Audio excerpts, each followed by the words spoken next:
Joining us now to shed light on this is the Consul General to Israel, Ambassador Ido Aharoni. Good to see you, Ambassador. Thank you for being here. Thank you for having me. The latest is what we just said, that Benjamin Netanyahu told the cabinet he's ready to significantly expand its operation in Gaza.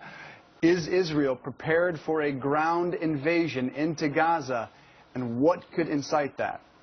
Well, look, the mandate of the operation from the very inception was to remove this strategic threat posed by thousands of rockets on Israelis, innocent Israelis, paralyzing our entire southern region. So the goal was to remove that threat, and the mandate given to the defense forces from the government was not limited in time nor in scope.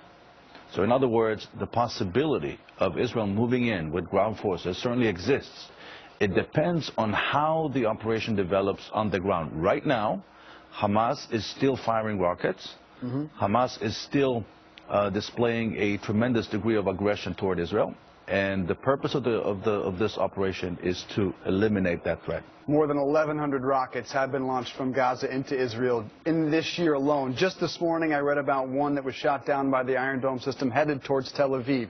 The question is this, though. Benjamin Netanyahu is all about red lines. He let us know that in front of the UN when he said, here's our red line in terms of Iran's uranium enrichment. So where's the red line in terms of this aggression shown by Gaza, by Hamas? Look, the problem we have with Hamas didn't start yesterday. We are dealing with an organization that is not willing to accept Israel's right to exist.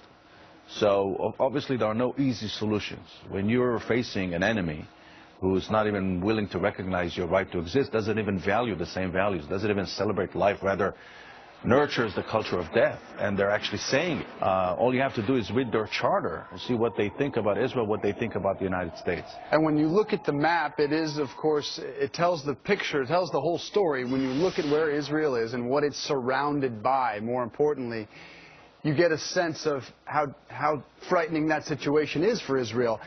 Here's the question, though. When you have Egypt, when you have Tunisia, when you have Turkey, all democratically elected governments, all U.S. allies appearing to support Hamas, what does that do to your position in the region? Well, entering this operation, we assume that some of the countries surrounding us are not going to be happy about it. But at the end of the day, our job, as the only Western democracy in the region, is to provide safety and security with our people. I had the privilege of hearing the mayor of Sderot, David Buskila, the other day, describing how since 2005, when Israel pulled out of Gaza, his little town of 25,000 people had to endure over 8,000 rockets and missiles. I want you to think about it. I want our viewers to think about what would have happened here in Manhattan if we had only one rocket falling. War, that's what would happen, clearly. And this little town had to suffer 8,000 of them in 7 years. So this is unthinkable for us to continue to allow Hamas continue to paralyze our lives. Not to mention the loss of life inflicted on us, not to mention the damage to Israel's economy that is estimated in the billions.